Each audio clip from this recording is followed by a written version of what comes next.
We think how quickly our differences worldwide would vanish if we were facing an alien threat from outside this world. And yet, I ask you, is not an alien force already among us? They're all over the damn place. They're in our midst, and they are family. We're related to them because they were the ones that had a hand in establishing us as a hybrid race 100,000 years ago. And that hybridization is still underway, it's still happening, even as we sit here and speak. It hasn't stopped. It's underway. They have different agendas. Some of them are nice folks, and some of them are not. As I said, they have different agendas. But they're all around. The one in the upper left-hand corner there is another self-luminous object that moves all over the place. That object is over 2,000 miles long. It is an artificially constructed object, over 2,000 miles long. It's about 500 miles in diameter. Can you imagine a technology and a society that can build an object 2,000 miles long for 500 miles in diameter? Oh, this is an object that flew up and knocked the Soviet satellite out of orbit some years ago. The Soviets sent up damn first-rate satellite.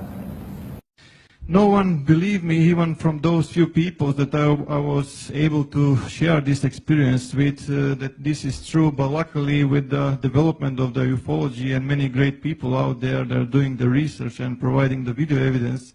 So as you can see, this is on infrared. That is why his black and white is from STS-63. 63, and they are trying to locate the Mir space station. They cannot locate the Mir space station because more than 100 objects are appearing and disappearing from the radar. Those are the same type of craft that I observed on the asteroid belt between Mars and Jupiter.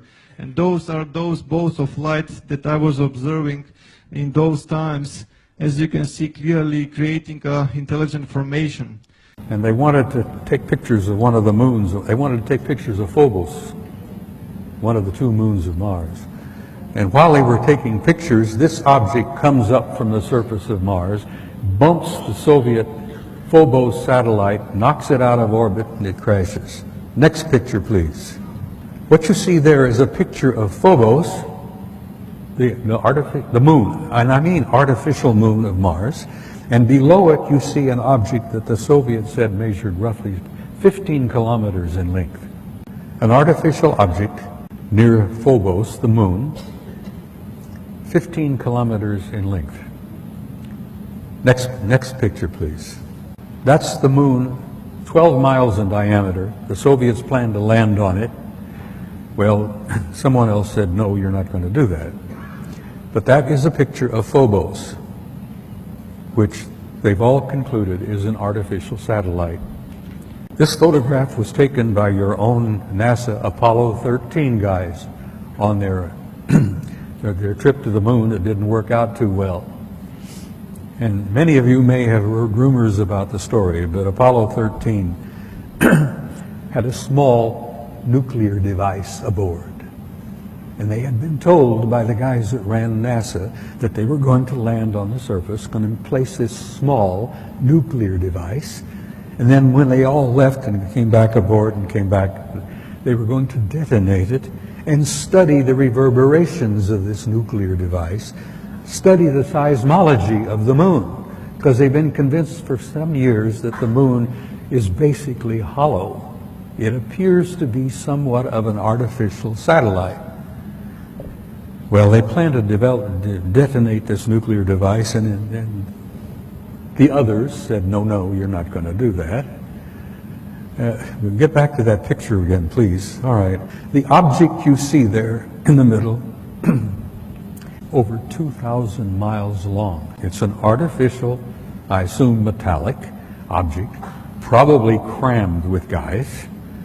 And that object followed our Apollo 13 all the way to the moon, around and back. Now, whether they were trying to make sure the Apollo 13 guys got home safely or what, whether they were the ones responsible for Apollo 13's little accident, which kept them from landing on the moon and placing that nuclear device, who knows? We may find out someday. But here you have an artificial object in orbit. Now, I've spent some time aboard aircraft carriers with my kid. We have carriers with 5,000 men in the crew, 1,000 feet long, 150 aircraft, you know, there's snack bars, dining rooms, accommodations, this and that. Can you imagine the accommodations on an object over 2,000 miles long? Next slide. It's the second photograph. Same objects, but a second photo in the sequence. That's the Big Mother, and I use that, no pun intended. There are other objects out there. There's a disc-shaped object, and then there's the other object. Then above it is the moon out there.